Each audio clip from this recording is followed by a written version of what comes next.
este día vamos a desarrollar la guía número 27 de la subproblemática 4. El contenido es organismo humano. Los objetivos que vamos a desarrollar en general es comprender los distintos niveles de organización del cuerpo humano. Los específicos, analizar la definición y ramas de anatomía y fisiología, describir los niveles de organización y sistemas corporales y describir las características del organismo humano. Iniciaremos con una visión global de los significados de anatomía y fisiología. Luego continuaremos con un análisis de la organización del cuerpo humano y las propiedades que comparte con todos los seres vivos. Luego descubriremos cómo el cuerpo regula su propio medio interno y a este proceso se le denomina homeostasis. Tenemos dos ramas de la ciencia, que son la anatomía y la fisiología. Estas proveen las bases necesarias para comprender las estructuras y funciones del cuerpo humano. Si hablamos de anatomía, es la ciencia de las estructuras corporales y las relaciones entre ellas.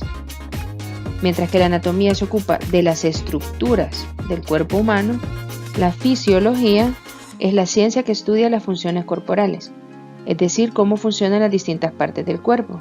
Y como la estructura y la función están tan estrechamente relacionadas, entonces vamos a estudiar el cuerpo humano estudiando anatomía y fisiología en conjunto. La estructura de una parte del cuerpo nos suele reflejar su función. Las ramas de la anatomía y qué es lo que estudian, voy a mencionar algunas de ellas. Por ejemplo, la embriología estudia las primeras 8 semanas de desarrollo después de la fecundación de un óvulo humano. La biología del desarrollo estudia el desarrollo completo de un individuo desde la fecundación hasta la muerte.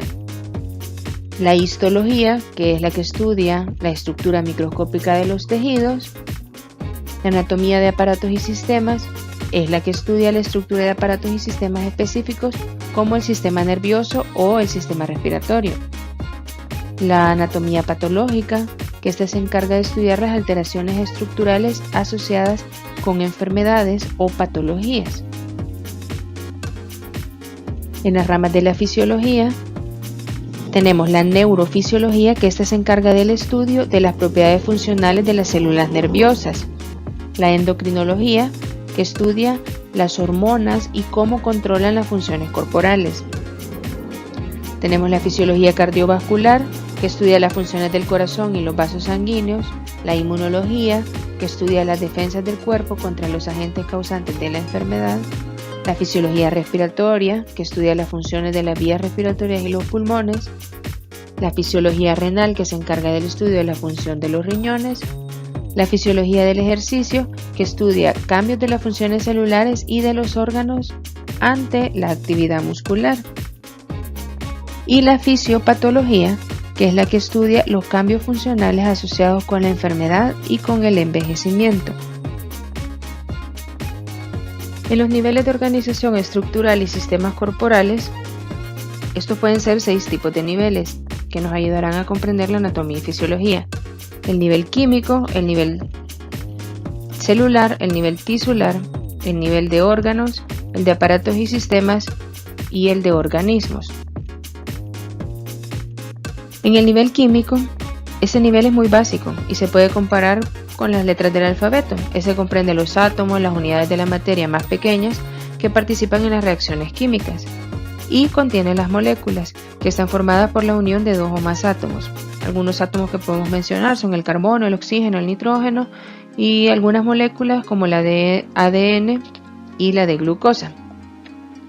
En el nivel celular, en este las moléculas se combinan entre sí para formar células, que son las unidades estructurales y funcionales básicas de un organismo y están compuestas por sustancias químicas.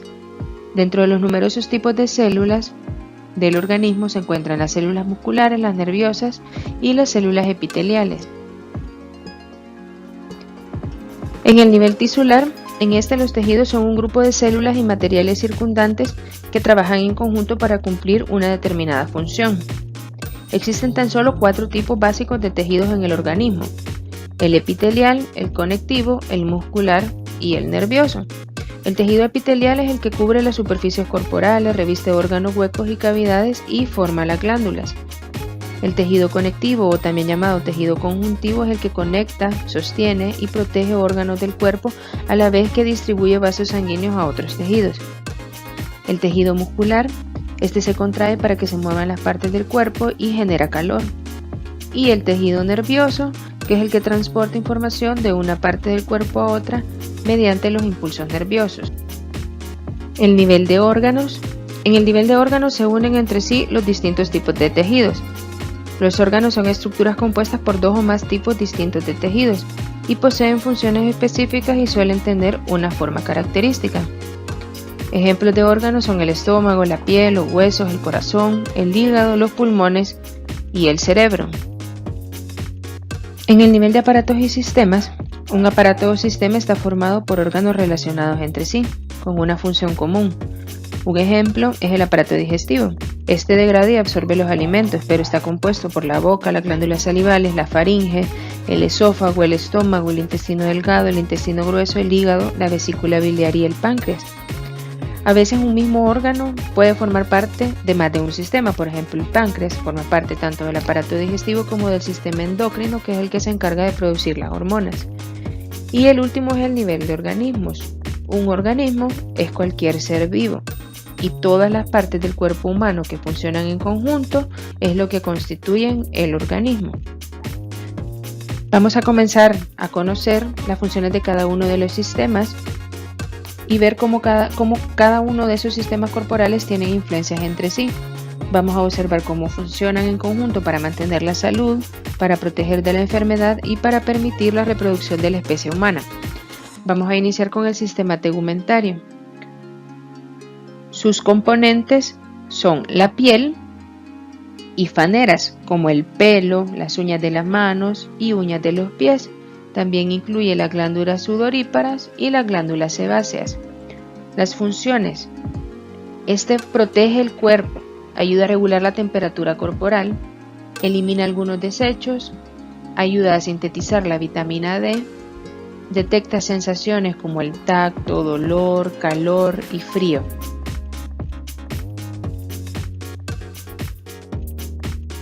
Tenemos el sistema esquelético, que el sistema esquelético está compuesto por los huesos y las articulaciones.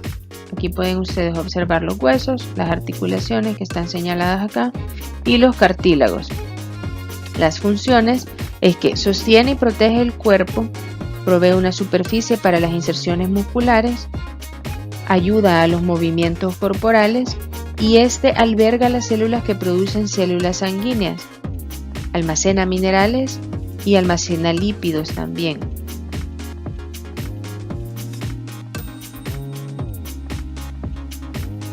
Tenemos el sistema muscular, que el sistema muscular, sus componentes específicamente es el tejido muscular esquelético. Está compuesto por un músculo insertado habitualmente en los huesos. Otros tejidos musculares, por ejemplo, son el músculo liso y el músculo cardíaco. Las funciones es que participa de los movimientos corporales, como caminar, mantener la postura o para generar calor también. Aquí pueden ver el músculo esquelético y los tendones. Tenemos el sistema nervioso, que lo componen el encéfalo, la médula espinal y los nervios. El encéfalo, la médula espinal y los nervios. Y órganos especiales de los sentidos, como los ojos y los oídos. Las funciones es que genera potenciales de acción, o sea, impulsos nerviosos, para regular las actividades corporales. Este se encarga de detectar los cambios del medio interno y del medio externo, interpreta los cambios y le da respuesta, causando contracciones musculares o las secreciones glandulares. Luego tenemos el sistema endocrino, cuyos componentes son las glándulas productoras de hormonas, como la epífisis o la glándula pineal, el hipotálamo, la hipófisis o glándula pituitaria, el timo, la glándula tiroides, las glándulas paratiroides, las glándulas suprarrenales, el páncreas, ovarios y testículos, y células productoras de hormonas de varios otros órganos. Las funciones es que regula las actividades corporales liberando hormonas, que son mensajeros químicos transportados por la sangre de la glándula endocrina al órgano diana. Aquí pueden ustedes observar la ubicación de la glándula tiroides, la ubicación de la glándula suprarrenal, el páncreas, los testículos en el hombre o los ovarios en la mujer, y en una vista posterior podemos observar la glándula pineal, el hipotálamo, la hipófisis o glándula pituitaria, la glándula tiroides en su vista posterior y las glándulas paratiroides.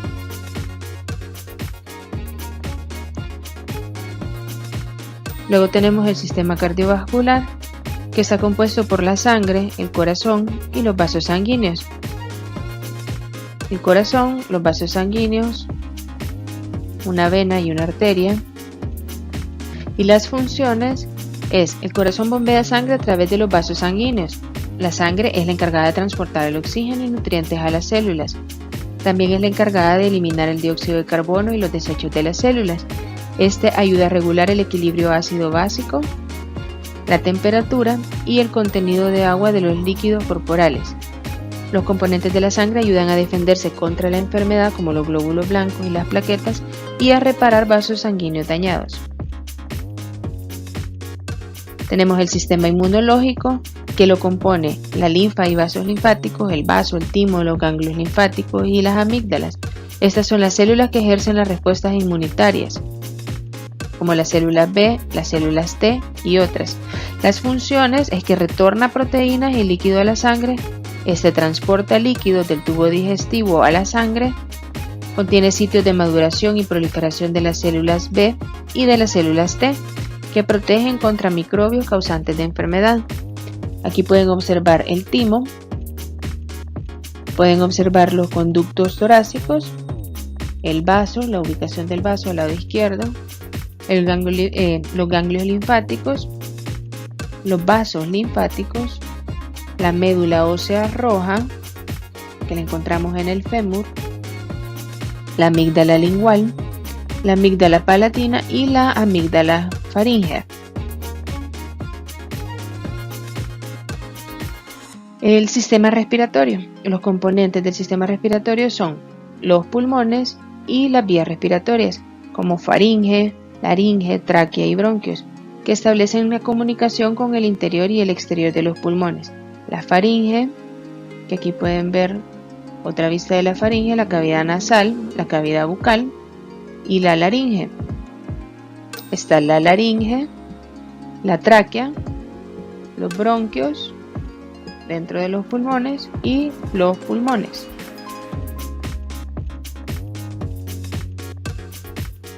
Las funciones es que transfiere oxígeno del aire inspirado a la sangre y dióxido de carbono al aire expirado. Este ayuda a regular el equilibrio ácido-base de los líquidos corporales, y el aire que fluye de los pulmones a través de las cuerdas vocales es la que hace que se produzca el sonido o la fonación.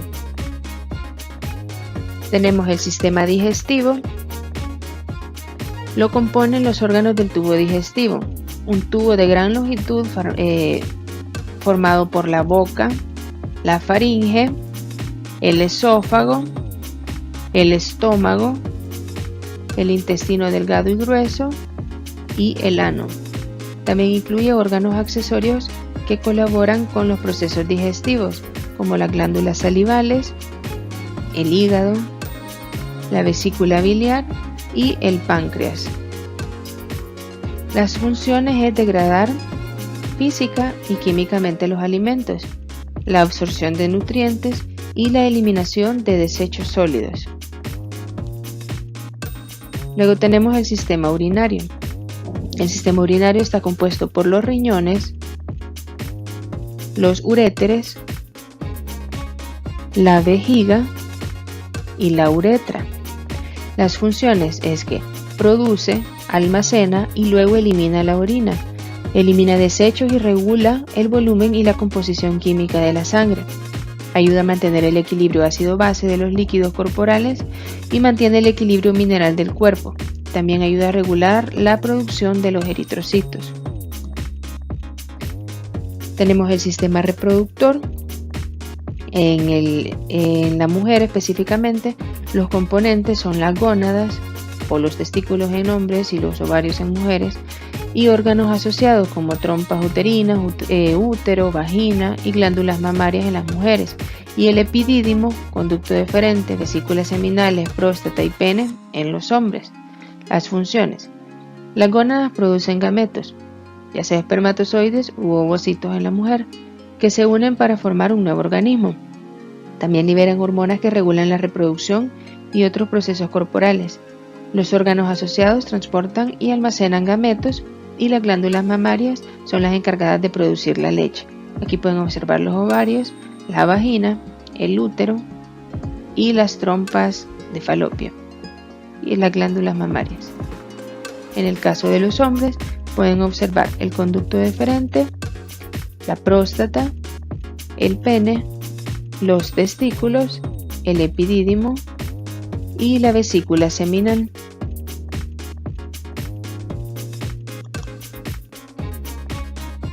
Luego vamos a continuar con las características del organismo humano vivo.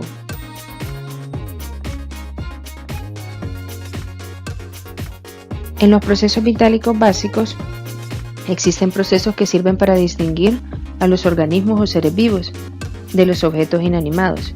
Se describen 6 procesos vitales más importantes del cuerpo, que son metabolismo, respuesta, movimiento, crecimiento, diferenciación y reproducción. En cuanto al metabolismo, es la suma de todos los procesos químicos que se producen en el cuerpo. Una fase de este proceso es el catabolismo, que es la degradación de sustancias químicas complejas en componentes más simples. La otra fase del metabolismo es el anabolismo, que es la construcción de sustancias químicas complejas a partir de elementos más pequeños y simples. Por ejemplo, los procesos digestivos catabolizan o degradan las proteínas de los alimentos a aminoácidos. Después, estos se utilizan para el anabolismo, o sea, la síntesis de nuevas proteínas que formarán estructuras corporales, como por ejemplo los músculos y los huesos. En la respuesta, esta es la capacidad del cuerpo de detectar cambios y responder ante ellos. Por ejemplo, un aumento de la temperatura corporal representa un cambio en el medio interno, dentro del cuerpo. Y el girar la cabeza ante un sonido de la frenada de un automóvil, por ejemplo, es una respuesta ante un cambio en el medio externo, o sea, fuera del cuerpo, a fin de preparar al cuerpo para una amenaza potencial. En cuanto al movimiento, este incluye los movimientos de todo el cuerpo, de órganos individuales, de células aisladas y hasta de las pequeñas estructuras subcelulares. Por ejemplo, la acción coordinada de los músculos de las piernas, que permite que podamos desplazar el cuerpo de un lado a otro al caminar o al correr. En cuanto al crecimiento, este es el aumento en el tamaño corporal como resultado de un aumento en el tamaño de las células, el número de células o ambos. Un tejido puede aumentar de tamaño debido al incremento en el material intercelular. En el hueso en crecimiento, por ejemplo, los depósitos minerales se acumulan entre las células óseas, haciendo crecer al hueso en largo y en ancho. En cuanto a la diferenciación, esta es la transformación de una célula no especializada en una especializada. A estas células precursoras que se dividen y dan origen a células que luego se diferenciarán, se las conoce como células madre. Y en cuanto a la reproducción, se refiere a la formación de células nuevas para el crecimiento, reparación o reemplazo tisular, o la formación de un nuevo individuo. Cuando los procesos vitales no se desarrollan en forma adecuada, el resultado es la muerte de células y tejidos que pueden llevar a la muerte del organismo. La muerte del cuerpo humano se manifiesta clínicamente por la ausencia de latidos cardíacos, de respiración espontánea y de actividad cerebral. La homeostasis es la condición de equilibrio del medio interno gracias a la interacción continua de los múltiples procesos de regulación corporal. La homeostasis es un proceso dinámico. El estado de equilibrio del cuerpo se puede modificar dentro de estrechos márgenes compatibles con la vida en respuesta a condiciones cambiantes. Cada estructura, desde el nivel celular hasta el de aparatos y sistemas, contribuye de alguna manera a mantener el medio interno dentro de sus límites normales.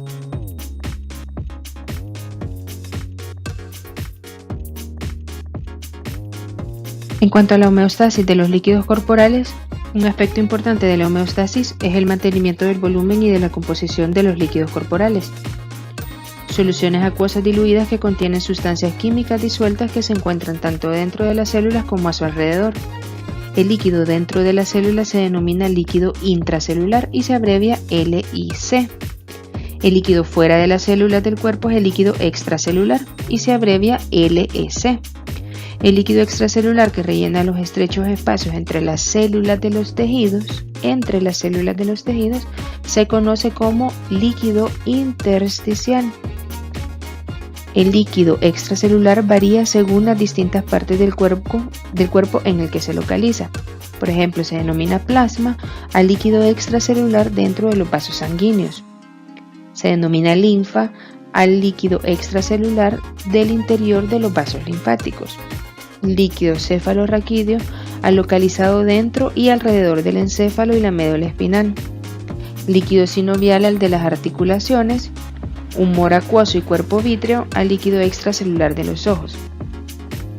El funcionamiento adecuado de las células del cuerpo depende de la regulación precisa de la composición del líquido intersticial que las rodea.